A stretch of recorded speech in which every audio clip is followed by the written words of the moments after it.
There are mysteries in this world that refuse to fit neatly into our history books.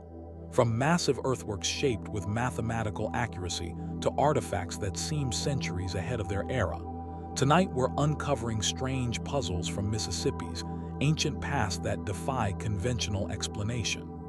Evidence that challenges what we think we know about early civilizations and may one day force us to rewrite history itself. Before we dive into it, here's a quick note. The visuals in this video aren't necessary to enjoy the stories. They make the experience more dynamic, but you can follow along strictly through the audio. Feel free to let this play in the background while you work, relax, or even fall asleep to these perplexing mysteries. And if you'd like to support me making these videos, consider subscribing to the channel. Let's begin our journey into the strangest enigmas of Mississippi's ancient world. There is a quiet, almost haunting beauty to the grand village of the Natchez in Mississippi. Today, it's a peaceful historical site, with reconstructed mounds and a museum preserving the memory of a powerful people. But if you stand there, listening to the wind rustle through the trees, you might feel the weight of a profound and unsettling mystery. This was the beating heart of the Natchez tribe, a bustling, powerful capital city that had thrived for centuries. And then, quite suddenly, it was empty. The people who had built this place, who had lived, loved, and ruled here for generations, simply walked away. They left behind their homes, their temples, and their ancestral mounds. The question that has echoed through the silent plaza ever since is, why? What could possibly force a mighty and deeply traditional society to abandon its very soul? To understand the scale of this mystery, we first have to understand who the Natchez were. Unlike many other tribes in the region, the Natchez had a complex, rigidly structured society with an absolute ruler known as the Great Sun. He was considered a god-king, descended from the sun itself. His word was law. The society was divided into nobles and commoners, with an intricate system of marriage and lineage that dictated one's place in the world. Their capital, the Grand Village, was the physical manifestation of this belief system. At its center stood the Great Sun's mound, a massive earthen structure where his house stood, overlooking everything. Nearby was the Temple Mound, a sacred burial place for the elite. This wasn't just a town. It was a cosmological diagram made of earth, a connection point between the people, their leaders, and their gods. They were a resilient people, having occupied this site since at least the 1300s, weathering countless challenges. And then, in the early 1700s, it all came to a sudden and catastrophic end. The most obvious place to look for an answer is in the historical record of European contact. The French established a colony at Fort Rosalie, right in the heart of Natchez territory in 1716. For a time, there was an uneasy coexistence, but relationships soured, driven by French demands for land and labor. The tension exploded in 1729. The Natchez, fearing the growing threat, launched a surprise attack on the French settlement, killing hundreds. The French response was swift and brutal. They allied with enemy tribes and launched a war of extermination against the Natchez. They destroyed villages, killed warriors, and captured hundreds of Natchez people, shipping them off to slavery in the Caribbean. By 1731, the Natchez as a unified political force were utterly broken. It seems like an open and shut case. The French destroyed them. But the mystery of the abandonment is deeper than that. Why did they never come back? This is where the simple explanation begins to fray. The French military victory was decisive, but it didn't kill every single Natchez person. Survivors scattered. Some were absorbed into other tribes like the Chickasaw and Creek. Small groups held onto their identity for generations. So if people survived, why did they never attempt to reclaim their holy city? The land itself was not permanently occupied by the French immediately afterward. The opportunity to return, at least spiritually, might have existed. This suggests that the reason for the abandonment wasn't just military defeat. Something else made the site uninhabitable, or perhaps taboo. Could disease have been the true culprit? This is a common and devastating theme in Native American history. European colonists brought with them invisible armies, smallpox, measles, influenza. Native populations had no immunity, and these diseases often raced ahead of the settlers themselves, wiping out entire communities sometimes before they ever even saw a European face. It's possible that a terrible epidemic swept through the Grand Village in the years leading up to the final conflict. This could have decimated their population, crippled their ability to resist, and shattered their spiritual world. If their priests and healers could not stop the dying, did the people perhaps believe their gods had abandoned them?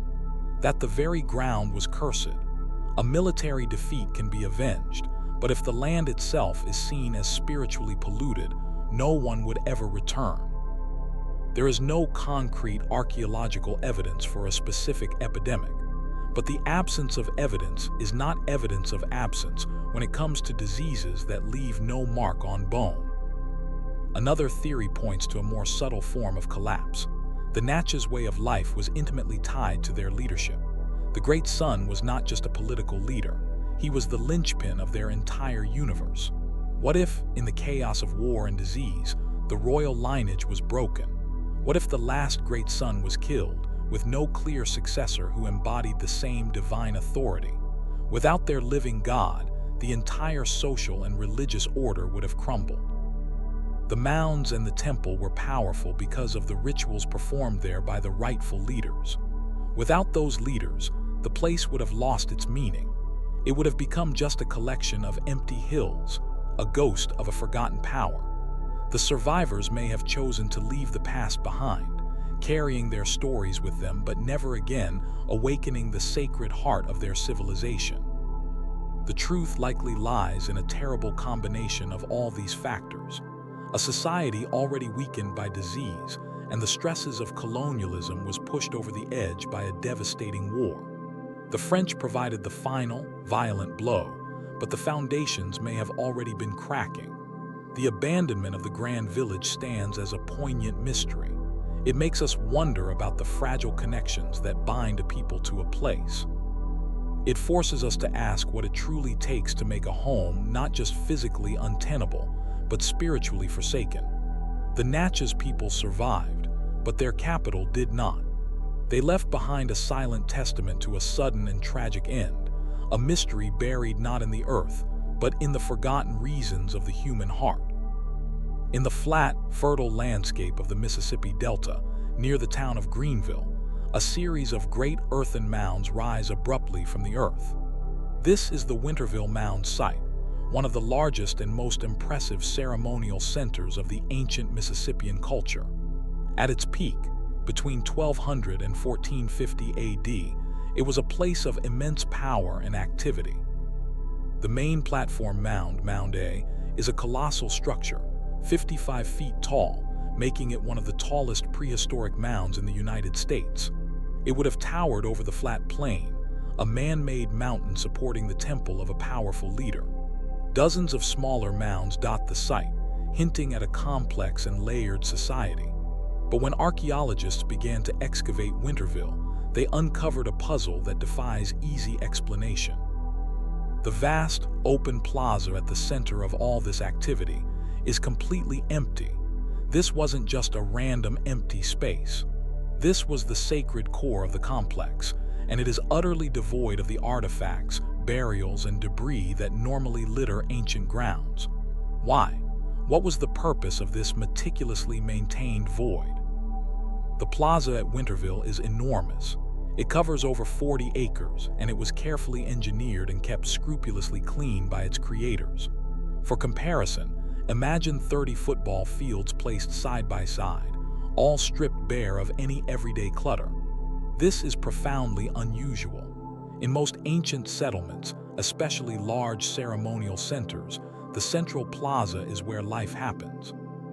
It's where you find the evidence of daily activity, broken bits of pottery, tools lost and discarded, ashes from cooking fires, and very often burials of important people. But at Winterville, excavations have turned up almost nothing. It's as if the entire population was forbidden from setting foot on this ground, or as if they went to incredible lengths to keep it pristine. This wasn't a neglected space, it was a purposefully cleansed one. The mystery isn't what is there, but what isn't there, and what that absence meant. So what was this empty space used for?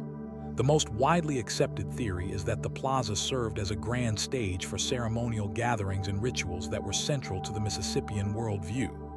We know these societies were deeply religious, with a complex belief system that revolved around agriculture, celestial events, and a world layered with spirits.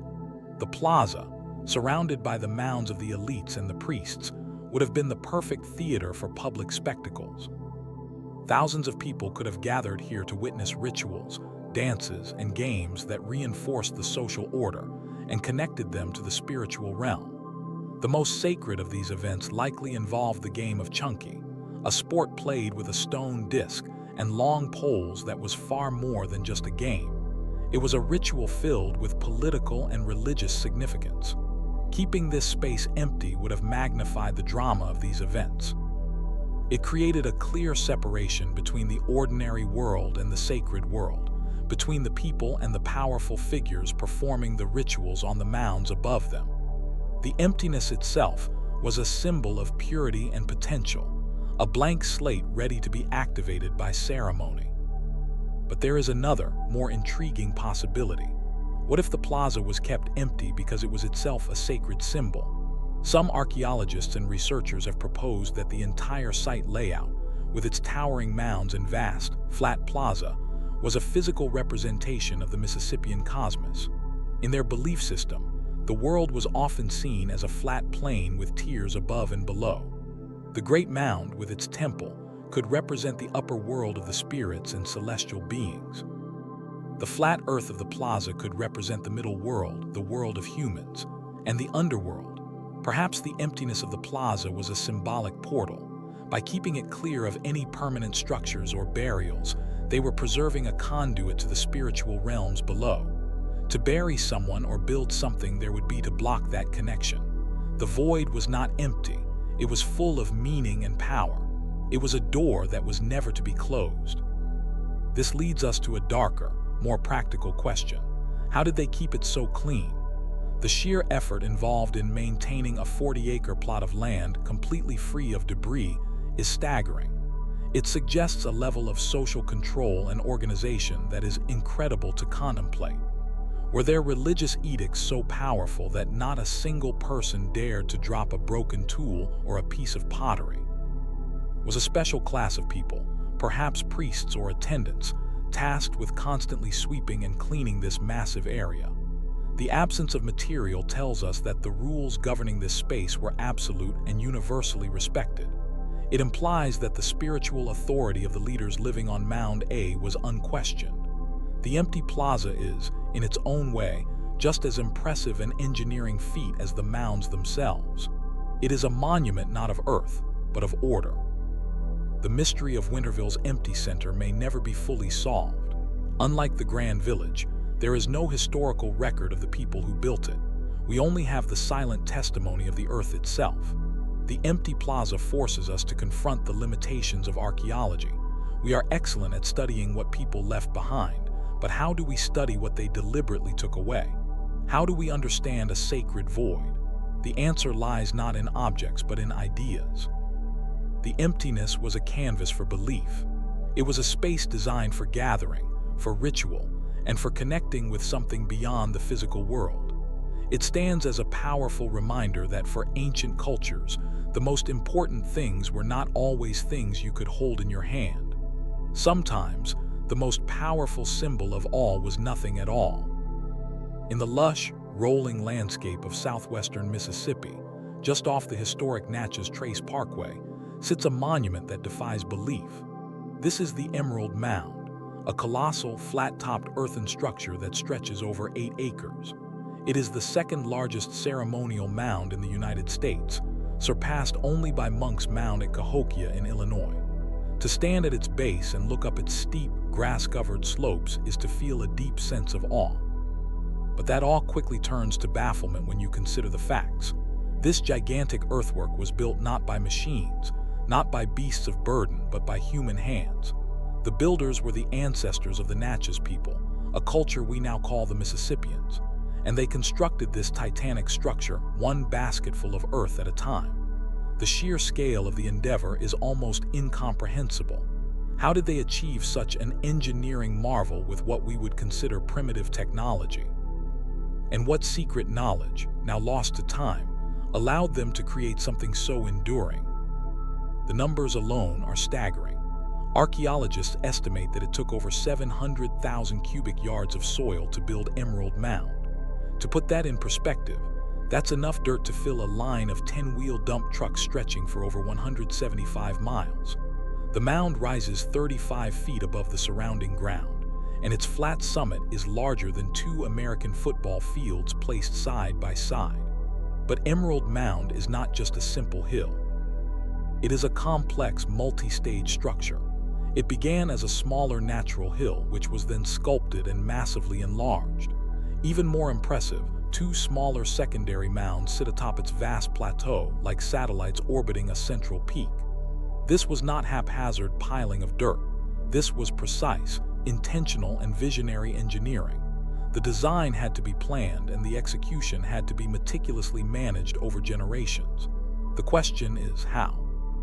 The official tools of the trade were brutally simple: woven baskets, digging sticks, animal shoulder blades used as shovels, and human muscle.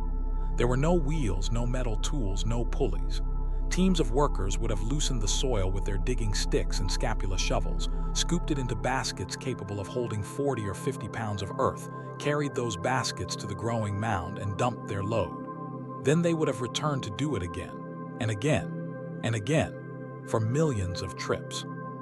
The physical exertion is almost unimaginable, but the real secret of Emerald Mound's construction isn't in the carrying, it's in the engineering. How did they make it so stable? How did they prevent this mountain of dirt from simply washing away in the first heavy rain? This is where the ancient engineer's genius reveals itself. They understood their materials perfectly. They didn't just use any soil. Analysis shows they selected specific types of clay and earth known for their stability and ability to compact firmly. They didn't simply dump loose dirt. They built the mound in deliberate, horizontal layers, like a massive earthen layer cake. Each basketful was placed and then almost certainly tamped down, packed tightly, likely with heavy wooden pestles or simply by thousands of feet walking over it. This compaction process was crucial. It squeezed out air pockets and locked the soil particles together, creating a solid, stable mass that would resist erosion and slumping. They may have even used different colored soils not just for practical reasons, but for symbolic ones, embedding spiritual meaning into the very fabric of the mound. The slopes were carefully graded to a specific angle of repose, the steepest angle at which the soil could naturally hold its shape. Getting this wrong would have meant catastrophic collapse. Their knowledge was empirical, gained through centuries of trial and error, passed down from master builders to apprentices. It was a science of the earth, perfected long before modern geology gave it a name. But the greatest mystery of all is the social organization required. Building Emerald Mound wasn't just a construction project, it was a societal one. It would have required a highly organized labor force, likely numbering in the hundreds or even thousands, working together for decades, if not centuries. Who coordinated this effort? How were the workers fed and housed? What compelled them to dedicate their lives to such a back-breaking, generational task? The answer almost certainly lies in faith and community. The mound was not a palace for a living king. It was a temple platform, a sacred space that connected the people to the spirit world. Building it was likely a religious act, a collective effort that reinforced social bonds and expressed their shared devotion. The act of carrying a basket of earth may have been seen as a prayer, a physical offering to the gods. The secret of Emerald Mound may not be a lost technology, but a lost state of mind, a level of communal purpose and spiritual dedication that we, in our modern world of individual pursuits, can scarcely fathom. The mound stands today not just as a monument of earth, but as a monument to what people can achieve when they are united by a common, sacred vision. Not all ancient mysteries are written in grand scale. Some are small, intimate, and deeply puzzling acts that we struggle to interpret across the centuries. At the Bynum Mounds site in Mississippi, a Middle Woodland period burial complex dating back 2,000 years, archaeologists made a discovery that was not about what was built, but about what was deliberately and carefully hidden.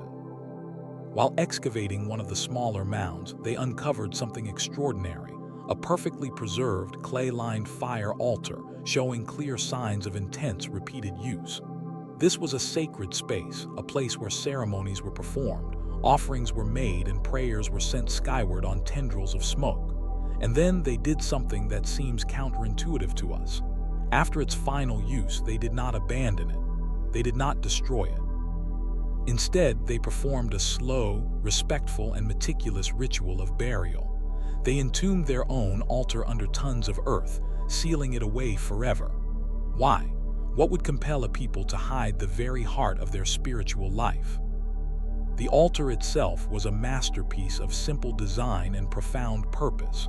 It was constructed from clay, carefully formed and hardened by fire into a durable, ceramic-like platform. Its surface was stained with ash and soot, a silent testament to the many sacred fires that had burned there. Around it, archaeologists found artifacts that spoke of its importance: charred remains of ritual offerings, perhaps food or sacred herbs, and beautiful, finely crafted grave goods intended for the honored dead who were buried in the same mound. This was no ordinary hearth for cooking meals. This was a focal point of community spirituality. The fires burned here would have been central to ceremonies that connected the living world with the world of ancestors and spirits.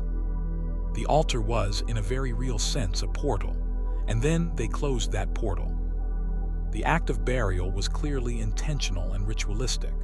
This wasn't a case of a site being abandoned and slowly filling with wind-blown dirt over time.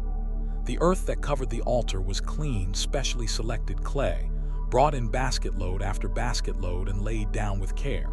It was a deliberate entombment. This presents us with a fascinating puzzle. In our modern worldview, we tend to build, use, and then either abandon or rebuild our sacred spaces.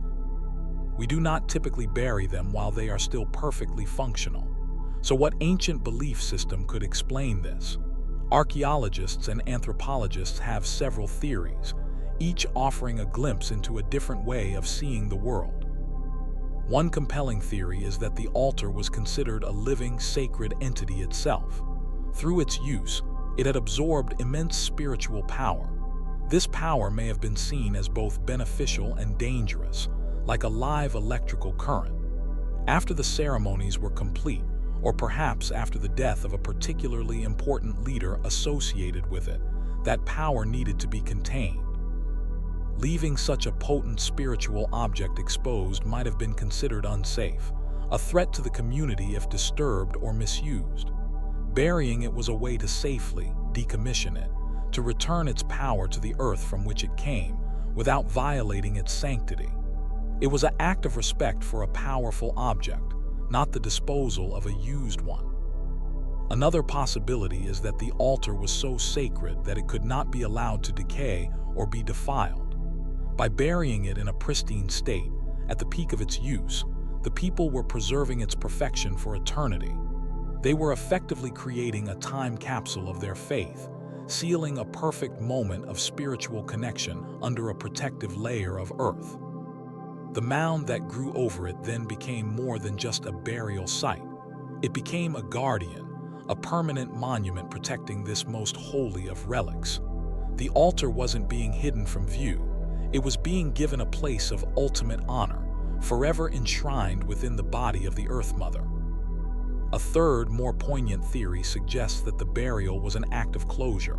Perhaps the altar was central to a specific lineage or a particular shaman. When that person died, their unique connection to that sacred fire died with them. The altar, therefore, could not be used by anyone else. To continue using it would be sacrilege, but to simply abandon it would be an insult. So they gave it a funeral. They conducted a final, sacred ceremony and then laid the altar to rest, just as they would a person, covering it with the earth in a final act of reverence.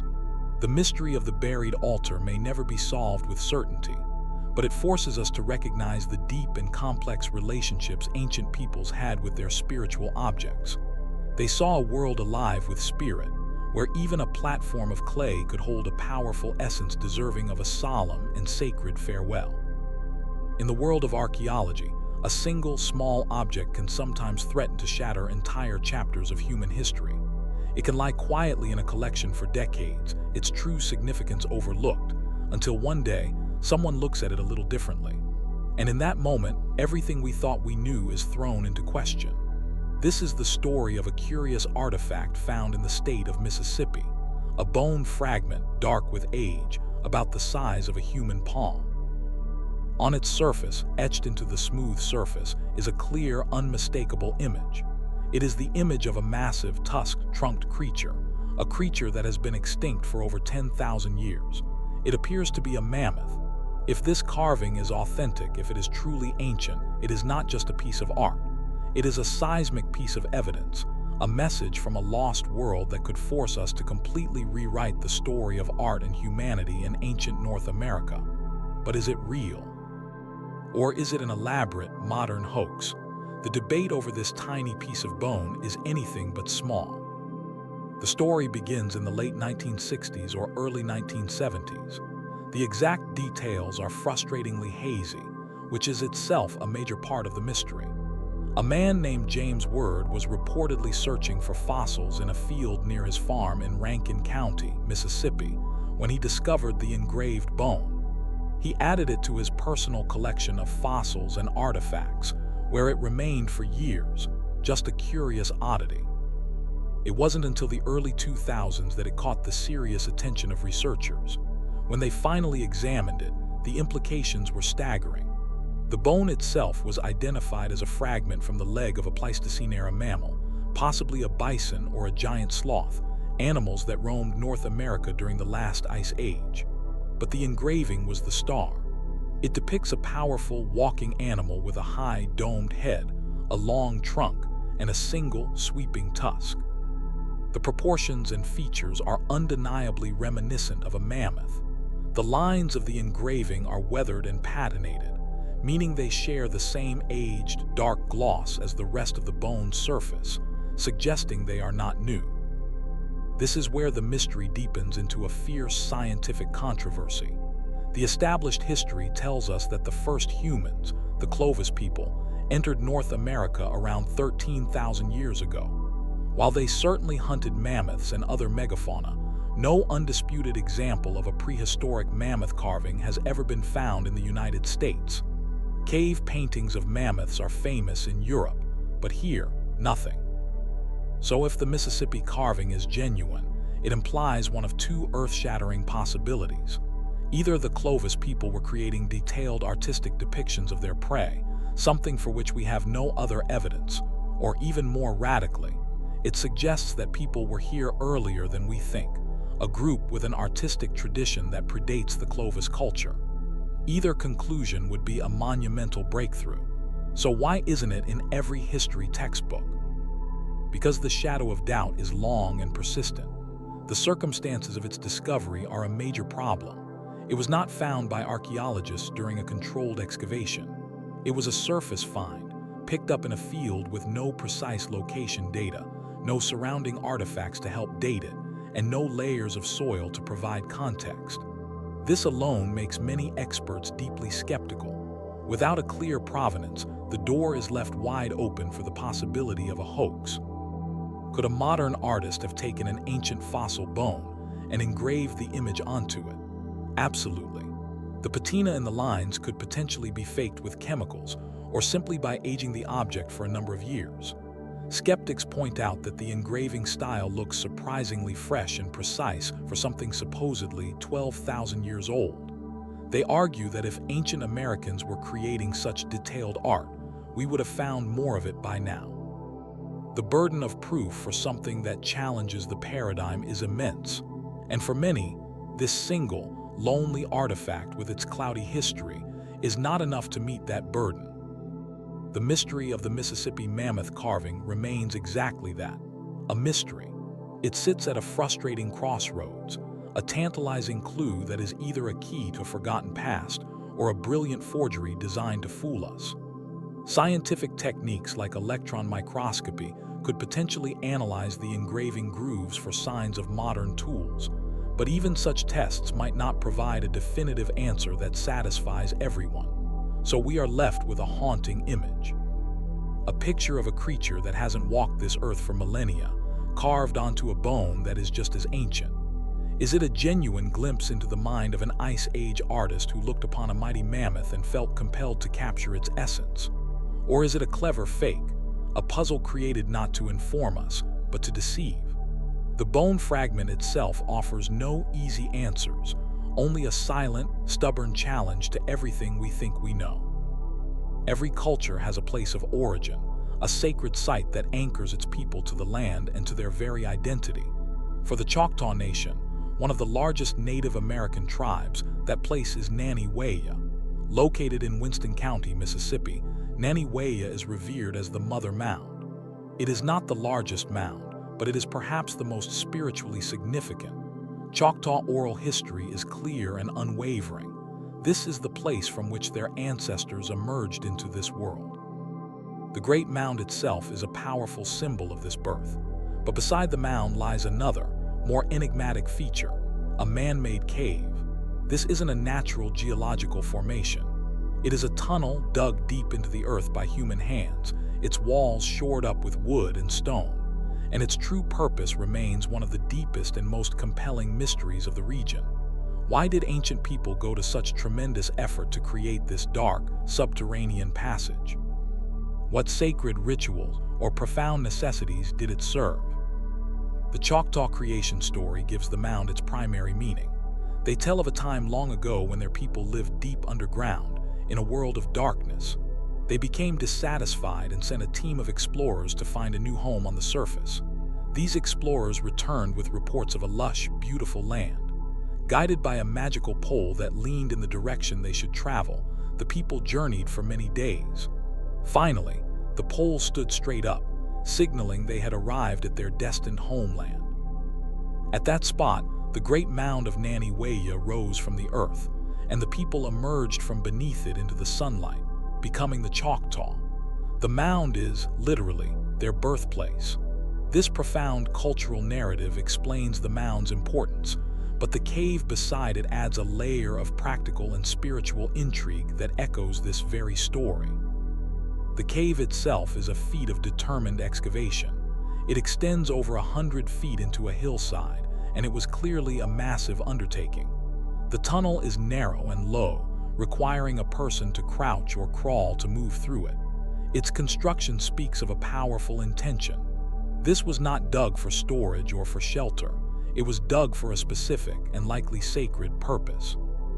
The most obvious theory, and one supported by some Choctaw traditions, is that it was a symbolic representation of the original emergence place. It could have served as a ritual tunnel, a place where spiritual leaders or initiates could enter the darkness of the earth, the symbolic underworld, and reenact the emergence of their people, returning to the surface in a powerful ceremony of renewal and rebirth. This would have physically connected them to their origin story in the most tangible way possible. Another possibility is that the cave served a more practical, but equally vital, role as a refuge. The southeast was a turbulent region, with conflicts between tribes a constant threat. A hidden, defensible cave could have provided a safe haven for women, children, and elders during times of attack. Its concealed entrance and narrow passageway would have made it easy to defend and difficult for enemies to discover. However, this doesn't quite explain the immense effort of its creation solely for defense, nor its specific location at the most sacred spot in their world. Its purpose was likely dual, both practical and deeply spiritual. A more intriguing and somber theory connects the cave to the burial practices and the Choctaws' relationship with the spirit world. Some early European accounts describe the Choctaw using caves for the burial of their dead. The cave could have been a charnel house, a sacred repository for bones. This would have been a place of profound spiritual power, connecting the dead directly to the mother mound from which all life emerged. The act of placing bones back into the earth, into this specific tunnel could have been seen as completing the circle of life, returning the spirits of the deceased to the womb of the earth. This would make the site a complete cosmological landscape, the mound for emergence into life, and the cave for return after death. The true purpose of Nanih Waiya Cave may be a combination of all these ideas. For the Choctaw, the physical and spiritual worlds were not separate, they were intertwined. A place could be a practical refuge, a ritual space, and a connection to the ancestors all at once. The cave defies a single, simple explanation because it operated on multiple levels of meaning. It stands as a testament to a sophisticated worldview, where digging into the earth was not just an engineering task, but a sacred act. It was a way to touch the origins of creation itself, to build a permanent doorway between the world above and the world below, between the present and the mythic past. The mystery of the cave is not a puzzle to be solved so much as a concept to be understood, a powerful reminder that for its builders, the greatest truths were often hidden in the earth, waiting to be discovered.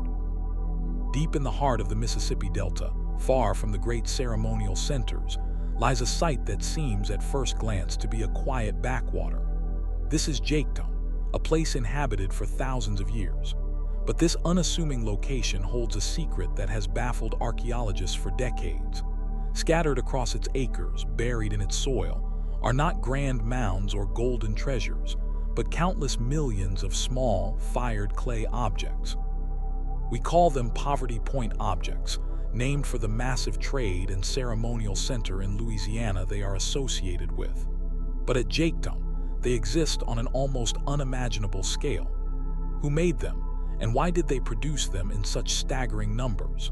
And what was the purpose of these enigmatic, hand-sized artifacts that were made by the millions, only to be discarded and forgotten? To understand the mystery, you have to picture the objects themselves. They are not beautifully crafted pottery or intricate figurines. They are small, lumpy, hand-formed pieces of baked clay, typically about the size of a small potato. They come in a variety of simple shapes: balls, bicones, ropes, and crossed cylinders. They are, by any aesthetic measure, humble, but their sheer volume is what transforms them from simple artifacts into a profound enigma.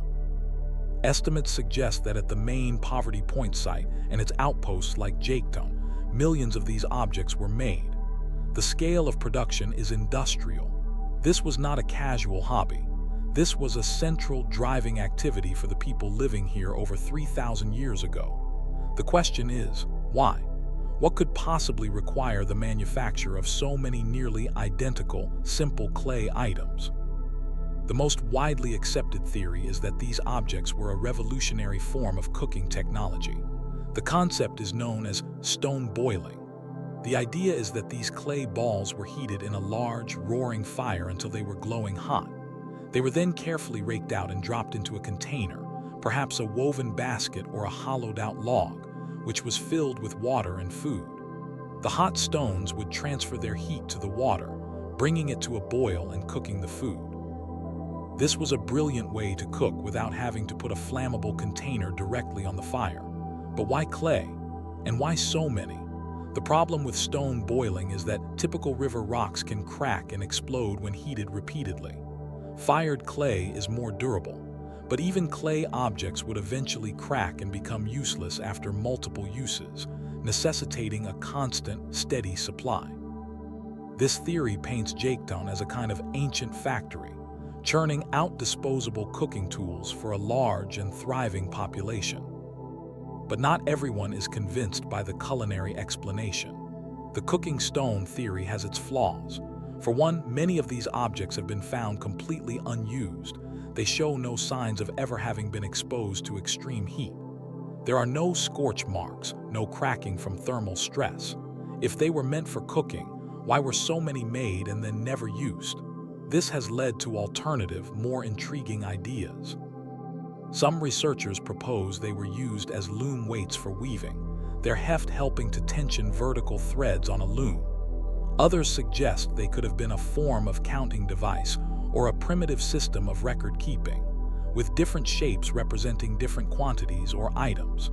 Perhaps they were used in a ritual or game, their sheer numbers required for a large public spectacle. The most fascinating theory of all involves the site itself. Jaketon is considered an outpost of the much larger Poverty Point culture, a society that built massive earthworks and engaged in a vast trade network that stretched across half the continent. What if these clay objects were not the product itself, but the fuel for making the product? What if Jaketon was a specialized production center for something else entirely, and these objects were used in firing kilns? Millions of clay balls could have been heated and then placed around pottery vessels to create a consistent, high-temperature oven atmosphere. After the firing, the cracked and used Poverty Point objects would be discarded, while the finished, traded pottery would be shipped out. This would explain the millions of discards and the lack of useware on many of them. They were a consumable tool, the ancient equivalent of charcoal briquettes for a barbecue. The true purpose of the Jaketon objects remains one of archaeology's most persistent puzzles. They are a testament to a complex society with specialized labor, but one that operated on principles we are still struggling to decipher. They remind us that sometimes the most common object can be the most mysterious. The year is 1541. Spanish conquistador Hernando de Soto, fueled by dreams of gold and glory, leads a massive expedition, hundreds of armored men, priests, war dogs, and herds of pigs, on a brutal march through the American Southeast. They are the first Europeans to ever set foot in the interior of what is now the state of Mississippi. Their arrival is not a peaceful exploration, it is an invasion. They demand food, take hostages, and leave a trail of violence and disease in their wake. And then, in the winter or early spring of 1541, they encounter a powerful, organized force of native warriors who decide to make a stand. The result is the first major recorded battle between Europeans and Native Americans on Mississippi soil. It was a fierce, day-long conflict that reportedly left thousands of native warriors dead and secured a bloody, Pyrrhic victory for the Spaniards. We know it happened. The chroniclers of the expedition wrote about it in vivid detail, but the land itself has kept the secret. To this day, the exact location of this pivotal, tragic battle is one of Mississippi's greatest historical mysteries. Where was this lost battlefield? The Spanish accounts, written by expedition members, provide us with the clues. They describe a formidable fortified town, likely belonging to the powerful Choctaw tribe, a people related to the Chickasaw. The town was surrounded by a strong palisade wall and was situated near a river or a swamp. The battle began when the Spanish, encamped nearby, were attacked at dawn by a large Chickaw force. The fighting was intense and chaotic. The Spanish, though outnumbered, were saved by their cavalry, their armored war horses, which were terrifying and unknown to the native fighters, and their steel weapons. After hours of combat, the Spanish eventually stormed the town, set it on fire, and routed its defenders. The chronicles claim that as many as 2,000 to 3,000 Chickaw warriors were killed, while the Spanish suffered only a handful of casualties, though many were wounded. It was a devastating defeat for the Chickaw, a brutal demonstration of European military technology. The event was a watershed moment, a bloody first chapter in the long and painful history of European and Native American conflict in the region. And then, the expedition moved on, and the location faded from memory. The search for this lost battlefield is a detective story that has consumed historians and archaeologists for generations.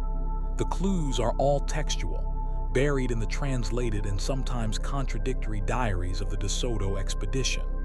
Researchers have pored over these accounts, trying to match the descriptions of terrain, travel times between known points, and river crossings to a modern map of Mississippi.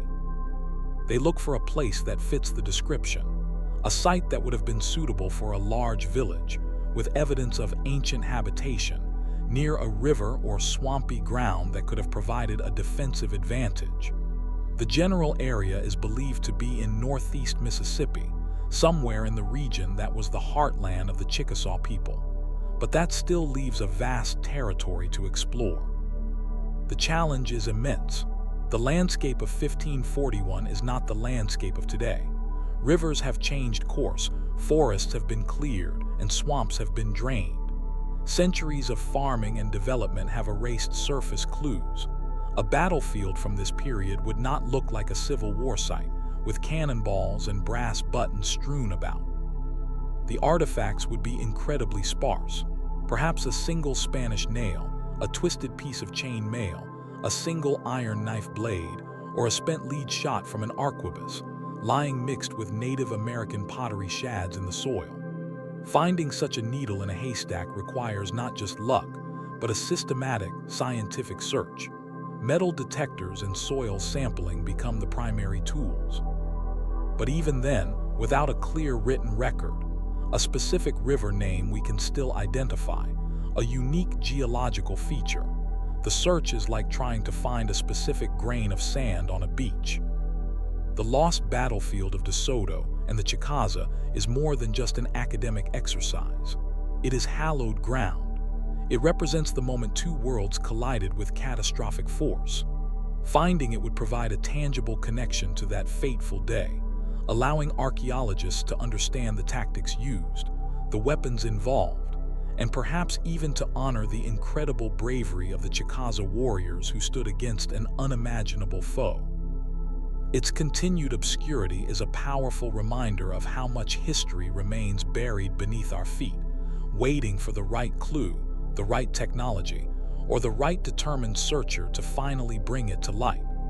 The land remembers the battle, even if we have forgotten where to look.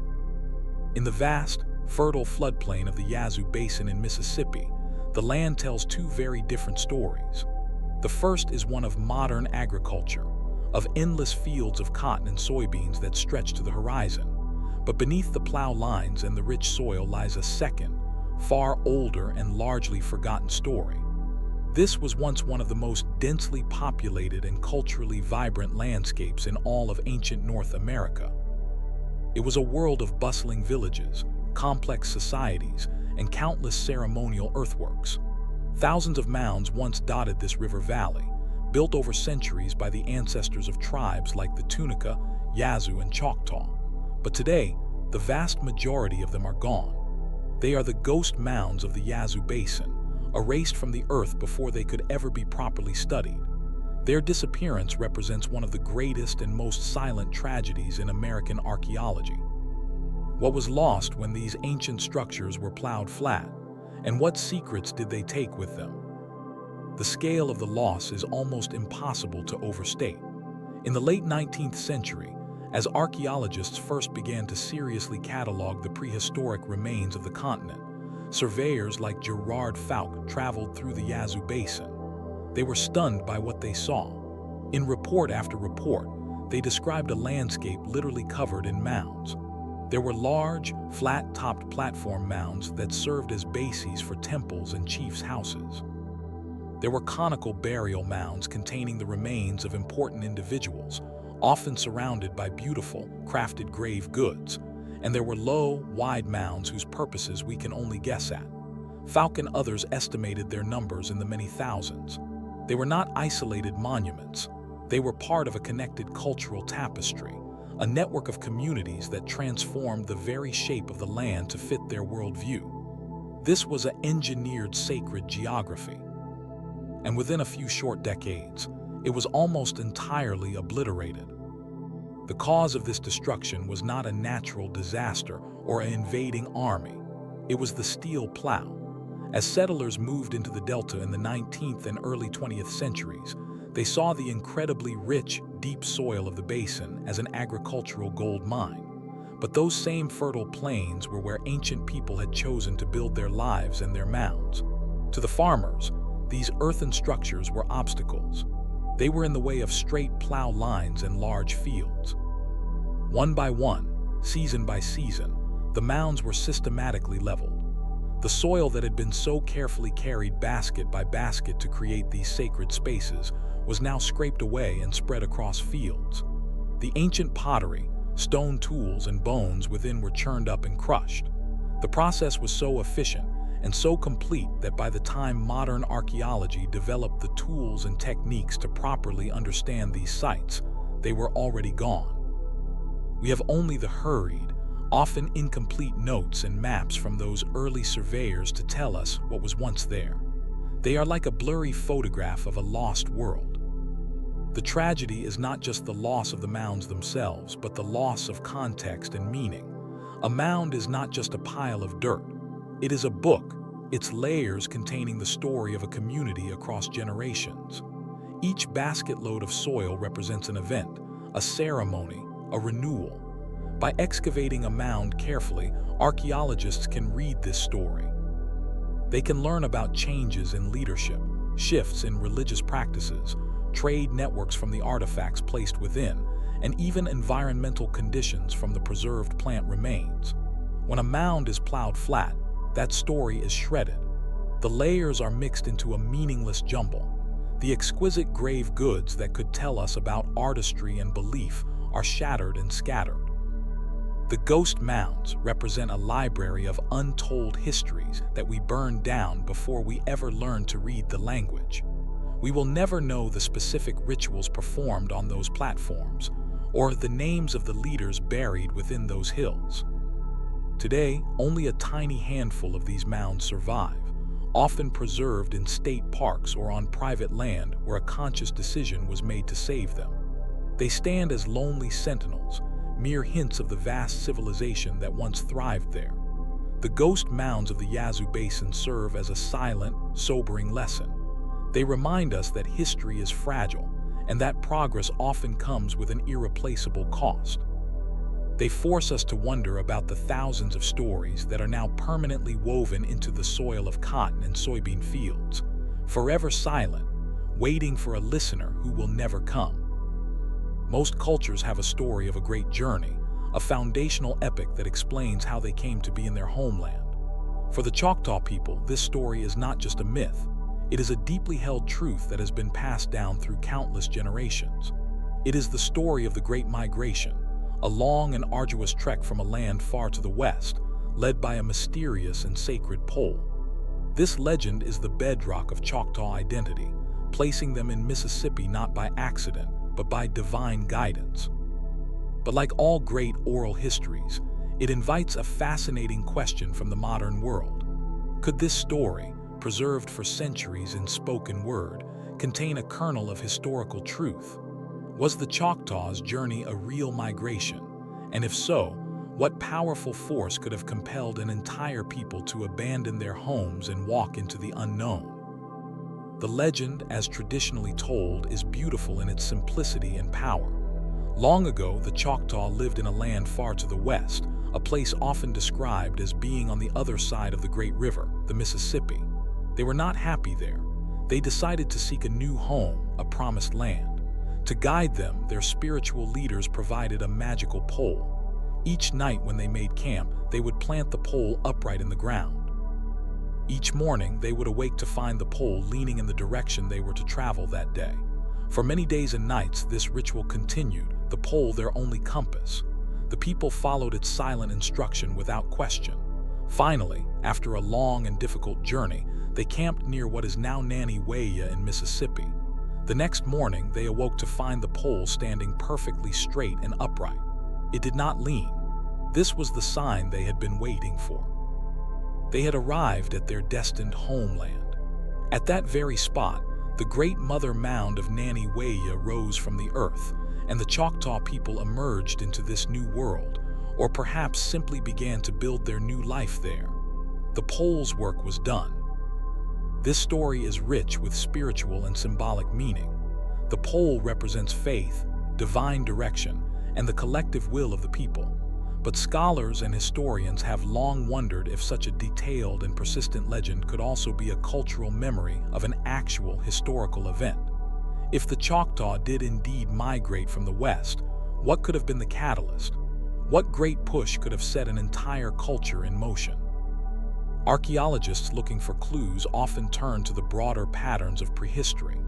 One compelling theory points to a period of profound climate change and social upheaval.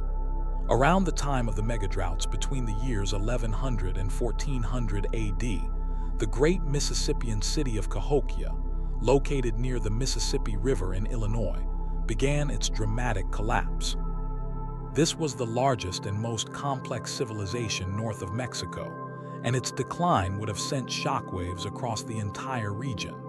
It could have disrupted trade networks, sparked wars over dwindling resources, and created a wave of refugees.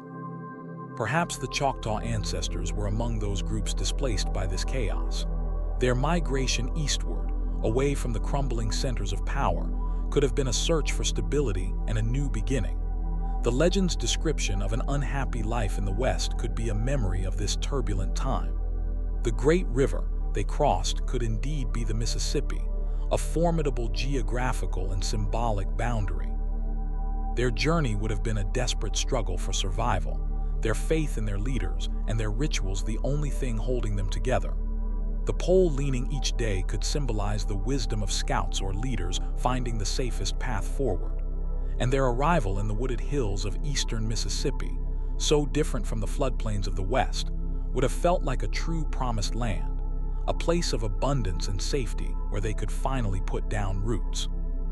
Another possibility is that the migration was a much slower, multi-generational movement, a gradual shift in territory that was later condensed into a single, powerful story to teach lessons of unity and faith. The truth may never be fully uncovered. The beautiful power of the Choctaw migration legend is that it operates on both levels simultaneously. It is a profound spiritual truth that defines a people's connection to their land, and it may also be a faded echo of a real, epic journey undertaken by their ancestors centuries ago. It is a reminder that the lines between history and myth are often blurred, and that the deepest truths are sometimes preserved not in written records, but in stories told under the stars, from one generation to the next.